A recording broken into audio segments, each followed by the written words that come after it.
आने में करेंगे, ठीक है ना।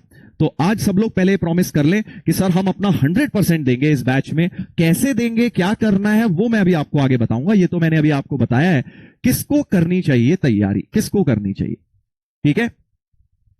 जल्दी बोल दो, क्या आप लोग रेडी हैं अपना 100% देने के लिए। फिर हम लोग बात करेंगे कि कुछ कॉमन क्वेश्चंस जो आपके माइंड में होंगे, पहले उनको आंसर करूंगा, फिर मैं आपको बताऊंगा। क्योंकि आज फर्स्ट लेक्चर है बेटा, तो अपन फर्स्ट लेक्चर में थोड़ी सी बात करेंगे। क्योंकि मैंने आपको बताया ना कि भाई तैयारी तो कर लोगे शुरू, कोई फर्क नहीं पड़ता, सभी कर लेंगे, बट डायरेक्शन वाली पढ़ाई करनी है। एक एक चीज हमें क्लियर होनी चाहिए कि हम क्या कर रहे हैं, क्यों कर रहे हैं। Okay, yes, very good, very good. Promise sir, शाबाश, बहुत बढ़िया, बहुत बढ़िया। काफी सारे प्रॉमिस आ गए हैं और इसीलिए आज लाइव रखा है बेटा ये सेशन, ताकि आप लोगों के अंदर वो जज्बा देख पाऊं मैं, या आप लोगों के अंदर वो इंस्टिल कर पाऊं कि यार करना है, अब 3 महीने हमने आईआईटी पहुंचना है। और कोई भी बच्चा अपने आप को इतना हल्का नहीं समझेगा कि सर हम तो बस मेंस भी बहुत हो गया, हमारा तो इतना आ गया, हम तो इसी के लायक हैं। ऐसा कुछ नहीं होता बेटा, एडवांस लायक कोई नहीं होता, सभी होते हैं। जो मेहनत कर जाए वो हो जाता है एडवांस के लायक, ठीक है। तो अगर आप हार्ड वर्क के लिए रेडी है तो आप भी एडवांस के लायक हैं यार। आपको करना है 3 महीने, आप करेंगे। जब लाइफ ने मौका दिया है तो क्यों एक मीडियोकर चीज से खुश हो रहे हो। मीडियोकर का मतलब समझते हो ना, एवरेज, एवरेज चीज से क्यों खुश हो रहे हो आप। You aim for the best ना। अगर एक 3 महीने है, 3 महीने में क्या होगा, वर्स्ट केस में नहीं हो पाएगा, बट ट्राई तो करो कम से कम। मौका जब दिया है, आगे मौका नहीं मिलेगा ना, ये अभी मौका है आपके पास, तो इसको करिए। शाबाश, बहुत बढ़िया, बहुत बढ़िया।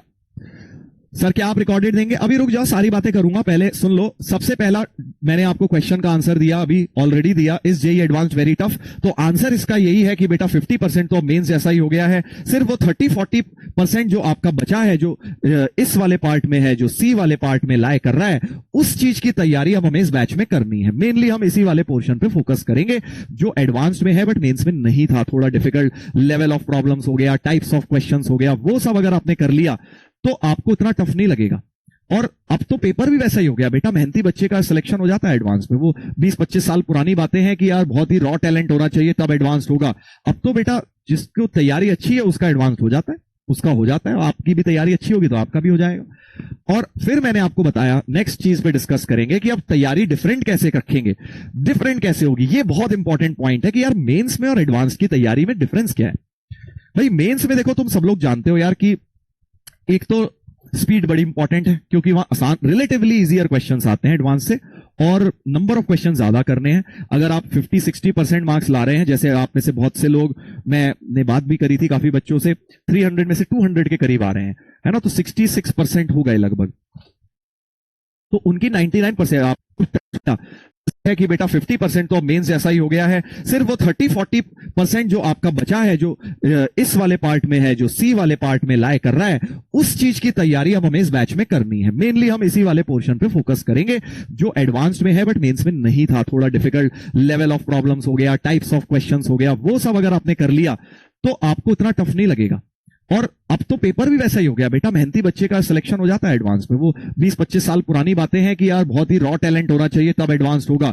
अब तो बेटा जिसको तैयारी अच्छी है उसका एडवांस हो जाता है, उसका हो जाता है। आपकी भी तैयारी अच्छी होगी तो आपका भी हो जाएगा। और फिर मैंने आपको बताया नेक्स्ट चीज पे डिस्कस करेंगे कि अब तैयारी डिफरेंट कैसे रखेंगे, डिफरेंट कैसे होगी। ये बहुत इंपॉर्टेंट पॉइंट है कि यार मेंस में और एडवांस की तैयारी में डिफरेंस क्या है। भाई मेंस में देखो, तुम सब लोग जानते हो यार कि एक तो स्पीड बड़ी इंपॉर्टेंट है, क्योंकि वहां आसान, रिलेटिवली इजियर क्वेश्चंस आते हैं एडवांस से, और नंबर ऑफ क्वेश्चन ज्यादा करने हैं। अगर आप 50-60% मार्क्स ला रहे हैं, जैसे आप में से बहुत से लोग, मैंने बात भी करी थी काफी बच्चों से, 300 में से 200 के करीब आ रहे हैं, है ना। तो 66% हो गए लगभग। तो उनकी 99 परसेंटाइल के आसपास या 99.5 लगभग बन रही है। तो 60 अगर 60% आप एडवांस में ले आए तो बेटा अंडर 200 रैंक आपकी आ जाएगी। 60-65% में, मेरी खुद 65% मार्क्स थे जब मेरी रैंक आई थी 289, 64 या 65। तो अगर आप उतने परसेंट एडवांस में ले आए तो बहुत बड़ी बात है। तो एडवांस में तो 30% वाले का भी सिलेक्शन अच्छा खासा हो जाता है। 40%, 50% अगर आपके आ गए तो डिसेंट रैंक आ जाती है, और 50 से ऊपर परसेंट आ गए तो आपका अंडर 1000 रैंक आने का बहुत चांस बन जाता है। ठीक है, तो सुनने में अच्छा लग रहा होगा, बट और उतना मुश्किल नहीं है। कहीं तुम्हें लग रहा हो सर एडवांस में 50% बहुत मुश्किल होते हैं लाने, ऐसा नहीं है। मैंने तुम्हें बताया बेटा 50-60% पेपर तो मेंस के लेवल का ही आ रहा है। लास्ट एडवांस का तुम देखोगे ना, अभी जब तुम्हें क्लास में मैं क्वेश्चंस कराऊंगा ब्रेन टीजर्स, और जब तुम्हें पीवाईक्यू सेशन कराऊंगा लास्ट में, तुम कहोगे सर पीवाईक्यू, ये एडवांस के पीवाईक्यू में विश्वास नहीं हो रहा। ठीक है ना। तो इसीलिए मैं आपको ये बात बोल रहा हूं कि अगर आपने वो अपना थोड़ा स्ट्रेस मैनेज कर लिया पेपर के टाइम, वो एंजाइटी वगैरह मैनेज कर ली, तो पेपर टफ नहीं लगेगा तुम्हें, तुम आराम से ला सकते हो 60% नंबर, कोई बड़ी बात नहीं है एडवांस में भी लाना। ठीक है, सो डिफरेंट कैसे रहेगी, सिर्फ अपने को डिफरेंट टाइप ऑफ क्वेश्चंस करने होंगे। जैसे मेंस में आप इंटीजर टाइप और सिंगल करेक्ट टाइप, ये दो कैटेगरी ऑफ क्वेश्चंस करते हो। एडवांस में हमें मल्टीपल करेक्ट हो गया, पैसेज हो गया, मैट्रिक्स मैच हो गया, ये सब कैटेगरी ऑफ क्वेश्चंस भी एडिशनली करने पड़ेंगे। ठीक है, और दूसरा, हमें इसमें स्पीड उतनी ज्यादा नहीं चाहिए, थोड़ा सा हमें दिमाग लगाना पड़ेगा क्वेश्चन सॉल्व करने में, बट जो कर रहे हैं वो फिर सही होना चाहिए। Art of problem living and attempting यहां बहुत इंपॉर्टेंट बन जाती है, क्योंकि अगर आपको क्वेश्चन छोड़ना आता है तो आप एटलीस्ट टाइम वेस्ट नहीं करोगे। वो सीखना है अपने को कि एग्जाम में कौन सा करना है, कौन सा छोड़ना है, और जो करना है फिर वो करना है। ये नहीं कि सर हमने तो 10 मिनट लगा दिए, अब सर मैं सोच देता हूं, अब मेरे को लग रहा है मैं छोड़ देता हूं।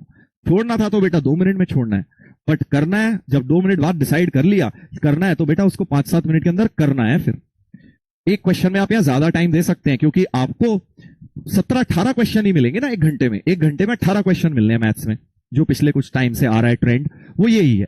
तो 18 क्वेश्चन 1 घंटे वर्सेस जेईई मेन में 25 क्वेश्चन, तो आप खुद देख लीजिए ना, 18 में से अगर आपने 10-12 भी कर लिए तो कितना टाइम हो गया, 1 घंटा 15 मिनट अगर मैथ्स को माने, बहुत हो गया यार। क्या आपका लगभग 5 मिनट पर क्वेश्चन ऑन एन एवरेज हो गया।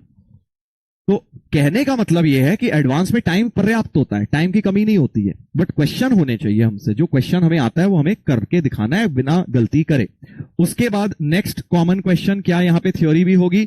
तो जैसा कि मैंने बताया बेटा, मैथ्स में थ्योरी मेंस में ही सब कुछ कर चुके हैं, यहां क्वेश्चंस के थ्रू हम थ्योरी करेंगे। क्वेश्चन अब यहां भी थ्योरी पढ़ाने लग जाए तो ये वही मंजिल या वही बैच बन जाएगा। तो बेस्ट ये रहेगा कि अगर आपने किसी चीज की थ्योरी नहीं पढ़ी हुई, आप मंजिल बैच में से थ्योरी पढ़कर आए। यहां पर बेटा हम एडवांस लेवल की प्रॉब्लम सॉल्विंग स्किल्स डेवलप करेंगे, क्योंकि अल्टीमेटली एडवांस क्या है, कोई थ्योरी का एग्जाम थोड़ी है, वो तो एक अप्रोच का एग्जाम है बेटा। आपको क्वेश्चन सॉल्व करना आना चाहिए। वो अप्रोच कैसे बनेगी, जब खूब सारे क्वेश्चन ट्राई करोगे बेटा। ठीक है, खूब सारे। सर पैराग्राफ गायब था लास्ट टाइम, तो बेटा ऐसा कुछ नहीं होता, कोई फिक्स नहीं है ना पैटर्न एडवांस का। मन करेगा अगले साल दे देंगे फिर से, कुछ भी हो सकता है इन 4-5, अब और भी कुछ नया टाइप भी दे सकते हैं। जेईई एडवांस का कोई पैटर्न फिक्स नहीं है, वो तो दे रहे हैं पिछले कुछ साल से 17-18 क्वेश्चन। मन कर गया तो हो सकता है 15 दे दें, हो सकता है 10 ही दे दें, हो सकता है 25 दे दें, कुछ भी हो सकता है। What is fixed is duration of the examination.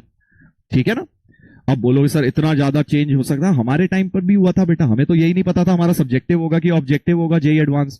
हम तो बस चले गए थे 3 घंटे देने, 2-2 घंटे के 3 पेपर होने थे, बस दैट्स इट, कुछ नहीं बताया हुआ था। तो इट इज फॉर एवरीबडी, आपको इस बारे में टेंशन नहीं लेनी। What is in your hand is तैयारी करना। आप अपनी बेस्ट तैयारी करिए, अपने आप बेटा जो होना होगा बेस्ट हो जाएगा। चलिए, उसके बाद क्या एडवांस के लिए बस पीवाईक्यू इनफ है। जैसे मेंस के लिए बहुत सारे बच्चे क्या करते हैं और कि सिर्फ पीवाईक्यू कर लेते हैं, 10 साल के, 5 साल के, 15 साल के, 20 साल के, डिपेंडिंग ऑन कि आपके पास कितना समय है, वो इनफ होता है मेंस के लिए। क्योंकि मेंस में पीवाईक्यू इतने सारे हैं यार, हर साल 10-10, 20-20 पेपर हो रहे हैं, और आपके पास 2-2 सेशन हो रहे हैं, अप्रैल भी, जनवरी भी, तो बहुत बड़ा क्वेश्चन बैंक और पूल बन जाता है जेईई मेंस के लिए। बट एडवांस्ड में तो अगर सिर्फ पीवाईक्यू करोगे तो एक चैप्टर के मुश्किल से तुम्हें 10 क्वेश्चन मिलेंगे 10 साल में, तो कैसे करोगे, उससे तैयारी थोड़ी होगी। तो यहां पर आपको डिफिकल्ट टाइप के क्वेश्चन प्रॉब्लम सॉल्विंग एक्स्ट्रा भी करने पड़ेंगे, पीवाईक्यू के अलावा भी चीजें डेफिनेटली करनी पड़ेंगी, सिर्फ पीवाईक्यू में मत पढ़िएगा एडवांस्ड के लिए। और एक बहुत कॉमन माइंड में सवाल आता है कई लोगों के कि सर मेरे 2 सब्जेक्ट स्ट्रांग हैं, मैं 2 के बेसिस पे एडवांस निकाल लूं। आता है ना, जल्दी बता दो किस किस के दिमाग में आता है। कोई भी 2 सब्जेक्ट हो सकते हैं, किसी की केमिस्ट्री वीक होती है, उसे लगता है मैं मैथ्स फिजिक्स के बेसिस पर ही निकाल लूंगा, कोशिश यही कर लेता हूं उन्हें और स्ट्रांग कर लूं। या किसी की मैथ्स वीक है तो सोचता है फिजिक्स केमिस्ट्री के बेसिस पर निकाल लूं। होता है ना ऐसा, मन तो करता है, मन तो करता है, होता है कि नहीं होता।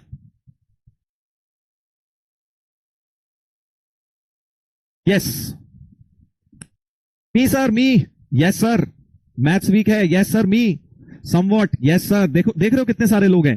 तो अब आप एक बात समझ जाइए, अब आप एक बात समझ जाइए कि अगर इतने सारे लोग ये सोच रहे हैं तो इतने सारे लोगों का सिलेक्शन तो होगा नहीं। सिलेक्शन किसका होगा, कम लोगों का होना है ना। तो अगर एडवांस में कोई भी चीज ऐसी तुम्हें समझ आए जो बहुत लोग सोच रहे हैं, बहुत लोग कर रहे हैं, तो समझ लेना गलत है। समझ रहे हो ना बात, समझे कि नहीं समझे। क्योंकि यहां पर मैंने बताया सभी धुरंधर है, और उन धुरंधरों में आप ये सोच रहे हैं कि यार हम 2 सब्जेक्ट के बेसिस पर ही निकाल लेंगे, तो आप बहुत बड़ा खिलवाड़ कर रहे हैं। अब आप कह सकते हैं सर मेरा वो दोस्त था, मेरा वो सीनियर था, उसके भैया थे, उन्होंने तो निकाल लिया था। तो बेटा ये एक्सेप्शंस हैं, ये आप एक्सेप्शन को जनरल रूल नहीं बना सकते। ठीक है, तो अगर आप किसी भी एक सब्जेक्ट को इग्नोर करने का सोच रहे हैं तो मैं पहले ही बता देता हूं बेटा वो स्ट्रेटेजी गलत है। ठीक है, आप अपनी किस्मत से खेल रहे हैं, फिर तो बस किस्मत चल गई तो शायद बन जाओगे। अब इसके पीछे रीजन भी बता देता हूं। देखो सबसे पहले तो ये समझना है कि अगर आपने सभी 2 सब्जेक्ट को स्ट्रांग, ऑलरेडी स्ट्रांग है, उसको तुम और स्ट्रांग करने में जो तुम्हें एफर्ट लगेगा बहुत ज्यादा लगेगा। तुम्हें भले ही वो फील कम होगा क्योंकि तुम्हें वो अच्छे लगते हैं, मैथ्स अच्छा लगता है सपोज, तो मैथ्स और पढ़ने का मन करता है और करते जाऊं और करते जाऊं और करते जाऊं, बट ये रियलाइज नहीं हो रहा है कि हम एडवांस पॉइंट ऑफ व्यू से एक सैचुरेशन पर आ गए हैं, हम उससे ऊपर नहीं पहुंच पा रहे हैं। हमारे नंबर अगर सपोज 100 में से 70 आ रहे हैं तो 100 में से 90 करने के लिए नहीं हो पा रही है उतनी एफर्ट, उतना नहीं हो पा रहा, टाइम ही नहीं है ना, एग्जाम में हमें उतने क्वेश्चन हो रहे हैं। बट केमिस्ट्री में सपोज 100 में से 15 ही आ रहे हैं, 20 ही आ रहे हैं, 25 ही आ रहे हैं, तो उस 25 को तुम 50 तक पहुंचाना तुम्हारे लिए इजियर रहेगा rather देन 70 को 90 पहुंचाना। और एक रीजन तो ये हो गया कि आपको अपनी तैयारी तीनों में बैलेंस करनी है, क्योंकि तीनों सब्जेक्ट जब बैलेंस होते हैं ना तभी एडवांस में हमारा सिलेक्शन होता है, क्योंकि एक ना एक तो पेपर वहां टफ आएगा। अब मान लीजिए कि आप सोच के गए कि यार फिजिक्स तो मैं छोड़ देता हूं, फिजिक्स बहुत टफ आ गया, सॉरी बहुत इजी आ गया, मान लो टफ आ गया तो तुम बच गए। बट अगर इजी आ गया और केमिस्ट्री बहुत टफ आ गया जो तुम्हारा फेवरेट था, तुम्हारे केमिस्ट्री में भी स्कोर नहीं हो पाए, फिजिक्स तो तुम छोड़ के ही गए थे, वहां भी स्कोर नहीं हो पाए, एक सब्जेक्ट बच जाएगा बेटा। तो इसलिए ये सब काम ना करें, ये सब काम ना करें बेटा, ये सब काम बिल्कुल भी ना करें। आपको तीनों सब्जेक्ट्स को बराबर वेटेज देनी है, चाहे आपको जितना ही बेकार लगता हो थर्ड सब्जेक्ट, आपको उसे पढ़ना है, क्योंकि अल्टीमेटली क्या अच्छा लग रहा है, किस चीज में मजा आ रहा है इज नॉट इंपॉर्टेंट, कौन ज्यादा मार्क्स दिला के जाएगा इज मोर इंपॉर्टेंट। हमें तीनों का एडिशन करना है। हमें ये नहीं है कि एक सब्जेक्ट हमारा फेवरेट है तो उसको इंटू 2 हो जाएगा, वहां पे उसकी वेटेज डबल हो जाएगी, ऐसा कुछ नहीं है। सेम 4 नंबर मिल रहे हैं आपको, तो वो 4 नंबर अगर एक इजियर सब्जेक्ट को आप छोड़ के जा रहे हैं, या फिर जो एक ऐसा टॉपिक जिसके क्वेश्चन बच्चों को इजी लगते हैं तुम्हें नहीं लग रहे, तो तुम्हें वो पढ़ना चाहिए ना पहले। तो तीनों सब्जेक्ट्स में प्लीज आप फोकस करें और तीनों को स्ट्रांग बनाने की कोशिश करें, नहीं तो मैं आपको पहले ही बोल रहा हूं एडवांस में भूल जाइए। हो सकता है हो जाए आपका कोई बाउंड्री रैंक वगैरह 8, 9, 10 हजार में पहुंच जाओ, बट चांसेस उसके भी उतने ज्यादा ग्रेट नहीं है। बट अगर आप जेन्युइनली चाहते हैं कि आप पुरानी आईआईटीज में जाना चाहते हैं, अंडर 5000 रैंक एम कर रहे हैं, तो बेटा आपको तीनों सब्जेक्ट को बैलेंस करना ही पड़ेगा। और अगर आप अंडर 500 रैंक एम कर रहे हैं फिर तो क्वेश्चन ही नहीं है कोई, तीनों सब्जेक्ट तुम्हारे बढ़िया होने चाहिए। ठीक है, यस सर नोट्स कैसे बनाऊं, अब आ रहा है ना आगे क्वेश्चन, आगे आ रहा है बेटा, ये देख लीजिए अब प्रोसेस क्या रहेगा। सबसे पहले अब हम इस बैच में कैसे कैसे करेंगे, तो आप लोगों को ब्लैंक नोट्स मिल गए होंगे, आई थिंक लेक्चर 1 के ब्लैंक नोट्स मैंने ऑलरेडी दे दिया आपको, राइट। ऐसे ही हर लेक्चर से पहले मैं आपको ब्लैंक नोट्स दे दूंगा, आई थिंक लेक्चर 1 और 2 दोनों के ही मैंने दे दिए हैं। जल्दी बता दीजिए कि आपको वो मिल गए हैं, और आपको हर क्लास से पहले वो अटेम्प्ट करके आने हैं। ठीक है, आज हो सकता है आप नहीं करके